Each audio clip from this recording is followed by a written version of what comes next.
bencana hidrometeorologi yang mengguncang Aceh dan Sumatera Utara berdampak pada distribusi logistik. Hingga hari ini akses jalan menuju Aceh dari Sumatera Utara masih lumpuh total. Dari pantauan tim liputan Metro TV, banjir masih menggenangi akses jalan utama di Kabupaten Aceh Tamiang, tepatnya di Desa Sumadam atau sekitar 1 km dari gapura perbatasan antara Provinsi Sumatera Utara dan Aceh. Banjir merendam dengan ketinggian mulai dari 50 cm hingga 1,5 meter. Tidak sedikit kendaraan yang menerobos banjir mengalami mogok. Situasi ini membuat antrian panjang kendaraan roda 2, roda 4 hingga kendaraan pengangkut logistik selama berhari-hari.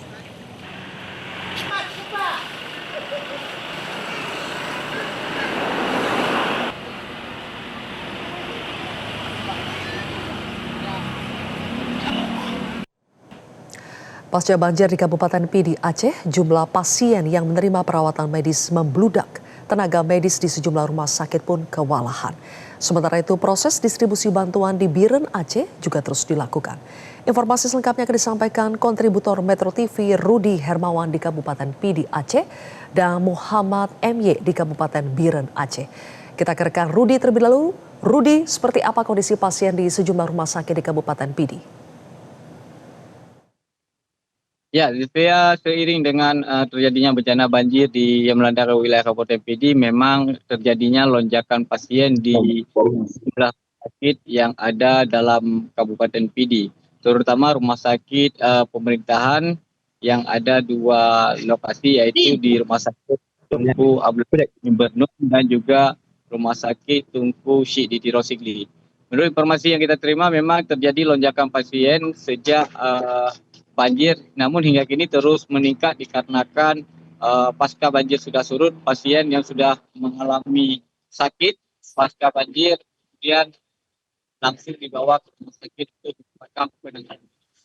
Hasil informasi yang kita dapat memang dengan lonjakan pasien di rumah sakit terjadinya sedikit kewalahan para tenaga medis untuk dalam memberikan penanganan medis dikarenakan kondisi pasien yang terus membludak hingga terbatasnya tempat tidur pasien dan juga tidak ada kamar untuk menginap pasien di dalam ruangan, sehingga penanganan medis dilakukan dengan cara terpaksa baik di luar ruangan maupun di tempat-tempat yang bisa menampung pasien yang sudah mendatangi rumah sakit untuk mendapatkan pelayanan kesehatan. Kemudian di rumah sakit juga untuk tenaga medis tidak ada yang kekurangan kalau di Kabupaten Pidi, namun sedikit kewalahan dikarenakan terjadi lonjakan yang begitu signifikan pasca surutnya banjir di Kabupaten Pidi. Oke, Rudi, bagaimana ketersediaan obat-obatan di rumah sakit di sana? Apakah masih cukup? Ya, Delvia, berdasarkan hasil konfirmasi kita, kedua direktur rumah sakit pemerintah yang ada di Kabupaten Pidi, untuk obat-obatan maupun kebutuhan lain di rumah sakit semuanya terpenuhi. Namun meskipun terjadi lonjakan pasien, tidak ada yang terpisahkan. Semua pasien yang datang ke rumah sakit semuanya tertangani dengan baik. Namun di rumah sakit Tunku Abdullah Syafi'i Bernun ada sedikit bermasalah, yaitu terkait pemadaman arus sendiri. Terjadi pemadaman arus listrik yang secara bergilir, sementara pihak rumah sakit harus menggunakan mesin genset untuk mengupayakan pasien-pasien di ruang ICU dan sebagainya. Karena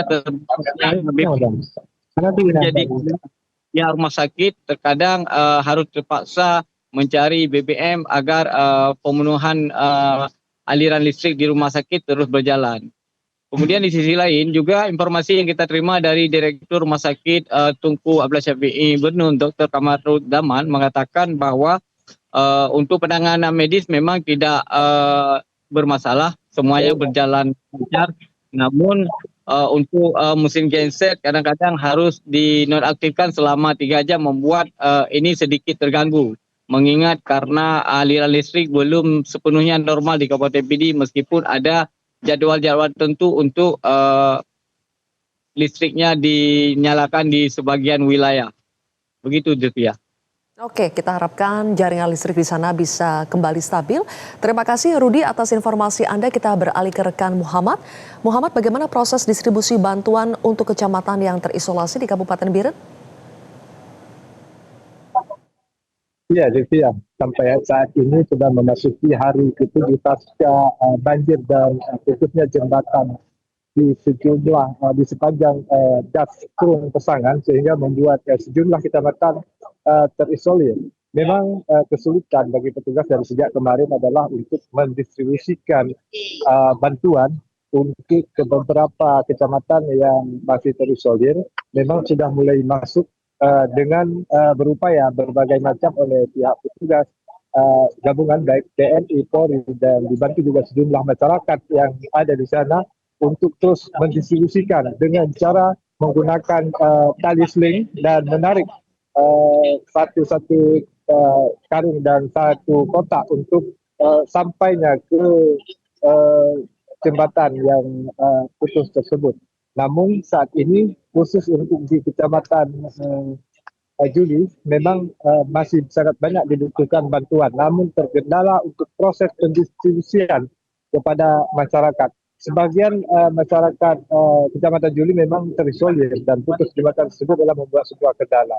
Memang saat ini petugas masih melakukan berbagai upacara untuk berbagai cara untuk agar bantuan terus masuk dan walaupun sampai saat ini bantuan yang telah masuk tidak seberapa. Begitu, Cynthia.